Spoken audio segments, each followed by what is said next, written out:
안녕하세요. 양킴 채널의 김사원입니다. 지금 계속해서 약세장이 지속되고 있는데요. 바닥이 도대체 어디인지 궁금하신 분들이 많으실 것 같습니다. 그래서 오늘은 주식시장 어디가 바닥이 될 수 있을지에 대한 제 생각을 전해드리려고 합니다. 일단 주식이 어디가 바닥인지를 알려면 이 국채 금리를 봐야 되는데요. 여기 그림을 한번 보시면 9월 초부터 이 시장 금리가 엄청나게 올랐습니다. 그러니까 이 주식시장은 반대로 큰 조정을 받으면서 크게 떨어졌습니다. 그리고 나서 한 9월 말부터 이 금리가 좀 안정이 되니까 주식도 마찬가지로 안정이 되면서 오르는 모습을 보여줬습니다. 결국 지금은 시장 금리와 주가가 반대로 가는 상황입니다. 금리가 올라가면 주식은 떨어지고 금리가 내려가면 주식은 올라가는 상황입니다. 그러면 금리가 오르면 주식의 매력이 떨어지니까 금리랑 주가는 반대로 가는 게 당연한 게 아니냐, 이렇게 말을 할 수 있겠지만 과거 2000년대를 보면은 금리와 주가는 동행하는 모습을 보였습니다. 여기 한번 보시면 금리가 떨어지니까 주식도 떨어졌고요. 금리가 좀 오르니까 주식도 올랐습니다. 이때는 금리가 올라가는 게 경기가 좋다라는 것을 말해줬고, 주식시장도 경기가 좋으니까 당연히 주가도 오르는 모습을 보였습니다. 그러면 지금처럼 금리와 주가가 반대로 가는 시절을 한번 보겠습니다. 1960년에서 1970년대입니다. 이때 그림을 보시면 여기 왼쪽 축은요, 금리의 역축입니다. 그리고 여기는 S&P 500의 수익률입니다. 여기 보시면 금리가 올라가면 주식은 떨어지고 금리가 내려가면 주식은 오르는 모습을 보였습니다. 그럼 이 말의 의미가 뭘까요? 지금도 그렇잖아요. 지금도 금리가 오르면 주식은 떨어지고 금리가 내려가면 주식은 오릅니다. 이 말의 의미가 뭘까요? 결국 지금 경기의 실마리가 인플레이션이라는 겁니다. 아까 보여드렸지만 과거 2000년대에는 인플레이션이 잘 통제되어 있었습니다. 그렇기 때문에 금리가 올라도 경기가 좋기 때문에 주식은 오를 수 있었습니다. 그런데 지금은 어떤가요? 인플레이션이 높게 나와서 금리가 치솟으면 연준이 이걸 어떻게든 때려잡을 겁니다. 그런데 인플레만 때려잡을까요? 경기도 같이 때려잡을 겁니다. 그렇기 때문에 금리가 높아지면 향후 경제가 안 좋아질 것을 반영하면서 주식은 떨어지는 거죠. 결국 인플레이션이 둔화해야 금리도 내려올 것이고 경제도 괜찮아질 것이라는 기대가 생기면서 주식시장이 반등을 할 겁니다. 여기 보시면 마찬가지로 최근에도 영국 중앙은행이 개입해서 국제금리가 떨어지면 증시는 오르고, 여기 기사처럼 시장 개입 끝낸다, 국채 매수 안 한다, 그러니까 그러면은 국제금리가 오를 수 있겠죠. 그러니까 바로 증시는 폭락하는 모습을 보여주고 있습니다. 결국 현재의 키포인트는 금리이고, 금리의 고점을 안다면 주식의 바닥도 알 수 있을 텐데요. 그렇다면 주식시장이 바닥을 잡고 추세적으로 올라가려면 이 국채금리가 하향 안정화되면 됩니다. 이 국채금리가 하향 안정화되는 시나리오는 두 가지가 있습니다. 첫 번째는 인플레이션이 둔화되는 것이고, 두 번째는 경기 침체가 오는 것입니다. 우선 첫 번째 시나리오부터 한번 볼게요. 지금 인플레이션이 둔화되고 있을까요? 우선 선행지표는 이 인플레이션의 둔화를 가리키고 있습니다. 여기 기사를 한번 보시면 9월달 유로존의 PMI가 20개월 만에 최저 수준에 도달을 했다라고 합니다. 이 PMI는 대표적인 경기 선행지표라고 할 수 있잖아요.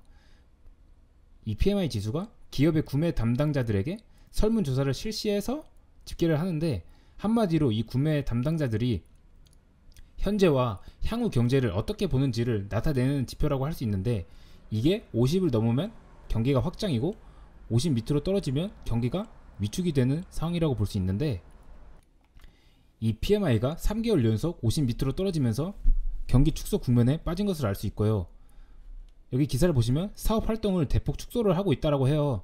결국 이러면은 앞으로 고용도 줄이게 될 거고, 그렇다면 유럽의 경기는 확실히 안 좋아지겠죠. 이렇게 유럽의 경기가 안 좋아진다면 당연히 미국의 경기에도 영향을 미칠 수밖에 없고요.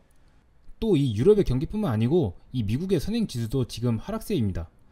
물론 지금 미국의 경기는 유럽보다는 확실히 좋아 보이기는 하지만요. 그렇지만 어쨌든 이 선행지표는 경기의 둔화, 즉 물가의 하락을 가리키고 있습니다. 그런데 지금 후행 지표는 아직까지는 너무 뜨겁거든요. 여기 미국의 CPI인데 아직까지 이게 너무 높은 상황이라서 이게 좀 추세적으로 좀 안정이 된다면 국채금리도 안정이 될 수 있을 텐데, 어쨌든 이 물가, 후행 지표인 물가도 아직은 높은 상황이고, 그리고 이 고용 지표, 저번에 이 9월에 고용 지표가 좀 너무 뜨겁게 나오면서 증시가 많이 흔들렸잖아요. 이 후행 지표인 고용도 아직까지는 뜨거운 모습을 보여주고 있습니다. 그렇지만 이게 말 그대로 후행 지표이기 때문에 이 지표도 선행 지표를 따라서 내려올 것은 아마 확실해 보입니다. 그런데 뭐 물가가 뭐 다시 예상보다 좀 높게 나온다거나 하면은 아마 금리는 좀 요동을 칠 수는 있겠지만 결국 시기의 문제이지 내려올 것은 확실하다, 이렇게 볼 수 있고, 여기 2년물 금리를 봐도 지금 현재 미국 기준금리의 상단 컨센서스를 반영을 하고 있습니다.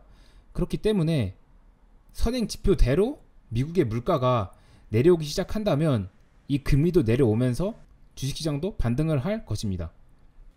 결국 이 첫 번째 케이스인 인플레이션의 둔화는 앞으로 계속 일어날 것으로 보이고요. 그렇다면 이제 금리가 떨어지는 두 번째 방법이 있다고 했잖아요. 그게 바로 경기 침체인데, 마찬가지로 경기 침체가 오면 시장 금리도 떨어지게 될 겁니다. 그런데 이 경기 침체가 와서 시장 금리가 떨어지게 되면 주식시장이 아마 좀 충격을 받아서 좀 하락할 가능성도 꽤 있다고 봅니다. 그렇지만 결국 지금 경기 실마리는 인플레이션이잖아요. 이 인플레이션이 해결이 되면은 이제 앞으로 경기도 좋아질 것이고, 그럼 마찬가지로 주식도 오를 수 있기 때문에 만약에 이 경기 침체가 와서 주식이 떨어진다, 그러면 저는 장기적으로는 정말 좋은 매수 기회가 될 것으로 봅니다. 그렇다면 이제 제 생각을 한번 말씀드릴게요. 현재 시장은 금리 인상으로 인한 경기 침체는 이미 가격에 반영을 시켰다라고 생각을 합니다. 적어도 국내 주식에 있어서는요. 이제 시장에서는 경기 침체가 아니라 시스템 리스크를 반영을 하고 있다라고 생각을 합니다. 지금 굉장히 급격하게 금리를 올리고 있기 때문에 최근에 영국 금융시장에서도 많은 문제가 생기고 있잖아요. 영국 뭐 채권 금리가 급등을 하고, 그러니까 가격은 떨어지는 거죠. 그렇다 보니까 이제 연기금이 마진콜의 위기에 처하게 되고, 이렇게 엄청나게 금융시장에 있어서도 많은 문제가 생기고 있는데, 이러한 시스템 리스크를 가격에 반영을 하고 있다라고 생각을 합니다. 그런데 이 시스템 리스크를 일반 투자자가 직접 확인하면서 시장 진입 시점을 판단을 할 수 있을까요? 저는 불가능하다고 봅니다. 결국 우리는 지금 계속 시장에 남아 있으면서 시간을 사는 전략으로 가야 됩니다. 경기가 좋을 때가 있으면 안 좋을 때도 있습니다. 마찬가지로 주식시장도 오르는 날이 있으면 내리는 날이 있습니다. 우리 주식시장은 작년 말부터 계속 조정을 받으면서 내년에 경기가 안 좋아질 거를 가격에 반영을 하고 있습니다. 그런데 경기라는 게 사이클이 있잖아요. 경기가 좋을 때가 있으면 경기가 안 좋은 경기 침체도 당연히 발생하겠죠. 그렇지만 장기적으로 봤을 때 이 시장 경제 체제에서 경제는 틀림없이 발전을 할 거고, 여기서 우량한 기업은 많은 이익을 내면서 주식은 크게 오를 겁니다.